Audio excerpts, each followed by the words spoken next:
Okay. అక్కడ అక్కడ cinema ఇండస్ట్రీని తీసుకుపోవాల్సిన అవసరం ఉందా? అక్కడ సినిమా ఇండస్ట్రీకి వెళ్ళడానికి సంబంధించిన ఇబ్బందులు. మీరు గతంలో ఎఫ్‌డీసీ చైర్మన్‌గా కూడా పనిచేశారు కదా! ఆంధ్రప్రదేశ్కి తెలుగు ఇండస్ట్రీ కంపల్సరీ కావాలన్నది నీకెవరు చెప్పారు అసలు? హ్మ్. వీడు తెలుగు వాళ్ళే కదా, అంతే ఎక్కడుంటే అక్కడ ఏంటి? తెలంగాణ వాళ్ళు తెలుగు వాళ్ళే కదా, హ్మ్. ఈ తెలుగు ప్రభుత్వమేగా. హ్మ్. మరి రెండు తెలుగు ప్రభుత్వాలు హ్మ్. ఉండనివ్వు, ఇక ఉండు.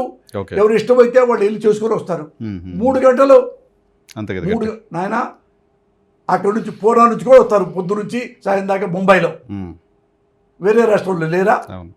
వేరే రాష్ట్రం నుంచి కూడా డైలీ వస్తుంటారు, పొద్దు రైలుకో దేనికో కారుకో అవును. వచ్చేస్తుంటారు. హ్మ్. అలాగే ఐఏఎస్లు అట్లాంటి వాళ్ళు తమిళనాడు నుండి ఎక్కడికి వస్తారు? పొద్దున్నే ఢిల్లీ వస్తారు ఐఏఎస్ ఆఫీసర్లు, తెలుసా? హ్మ్.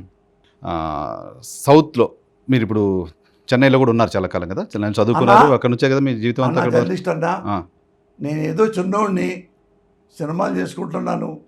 నా సినిమా మన అవి అడగవేంటన్నా? సినిమా గురించి అడిగే మొత్తం అంతా. సినిమా గురించి స్టోరీ అంతా మీతో చెప్పించలేను కదా! స్టోరీ అంతా మీతో చెప్పిస్తే సినిమా దగ్గరికి ఎందుకు వస్తారు? రారు కదా!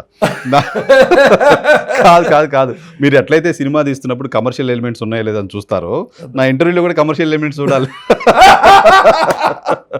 జనాలు చూడాలి కదా అది.